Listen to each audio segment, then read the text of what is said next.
سر میں آپ کو بتانا چاہتا ہوں کہ دادا خیر دی جو دفتر میں ہمارے سے ملاقات ہوئی تھی، اور ان کا یہی کام ہے جو جن کا مطلب جملہ ہے کہ بات ہے ایمان کی اور بات ہے دھیان کی۔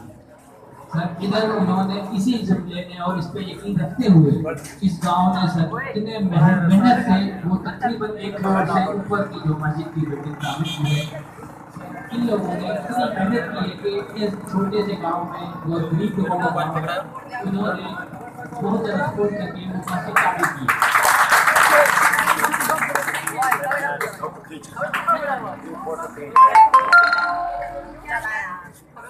دادا خیرتی جب ہمارے پاس ادھر گئے تو جوید صاحب کو ان کا جملہ بہت ہی زیادہ پسند آیا، اور انہوں نے یہ جملہ بات ہے ایمان کی اور بات ہے دھیان کی یہ اپنے پمفلیٹ پہ لکھ دیا۔ ابھی بھی ہمارے پاس موجود ہے وہ پمفلیٹ جن پہ یہ لکھا ہوا ہے۔ تو سر آپ سب بھائیوں سے یہی ریکویسٹ ہے کہ آپ بھی دھیان کریں، اور سیاست سے ہٹ کے میں آپ سب سے بات کرنا چاہتا ہوں کہ جاوید صاحب کا ورک آپ سب کے سامنے ہے، اور آپ کے دلوں سے میں اگر پوچھوں کہ صحیح اپنے ووٹ کا حقدار کون ہے تو آپ سب یہی کہیں گے کہ جاوید صاحب ہیں۔ لیکن سیاست ایک الگ چیز ہے اور ورک الگ چیز ہے۔ پھر لوگ آگے سے جواب دیتے ہیں کہ یار اب کام کرنے والوں کو ووٹ کون دیتا ہے؟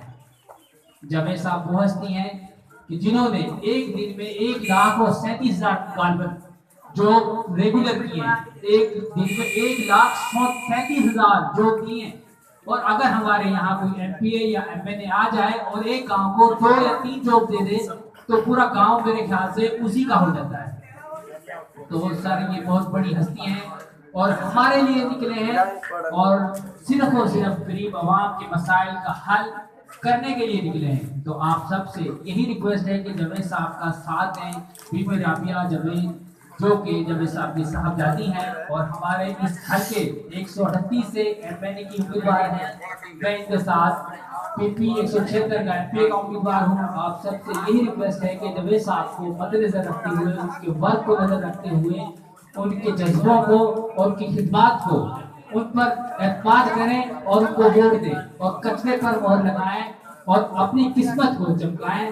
انشاءاللہ ایک دفعہ آپ اعتماد کریں، آپ کو یہ مسئلے مسائل جو کہتے ہیں کہ فلاں آیا تھا فلاں آیا تھا، یہ بات کرنے کی ضرورت نہیں رہے گی۔ اور بھائی کوئی جو بات کرنا چاہے تو اس کے لیے بھی موقع ہے۔ کرنا چاہتے ہیں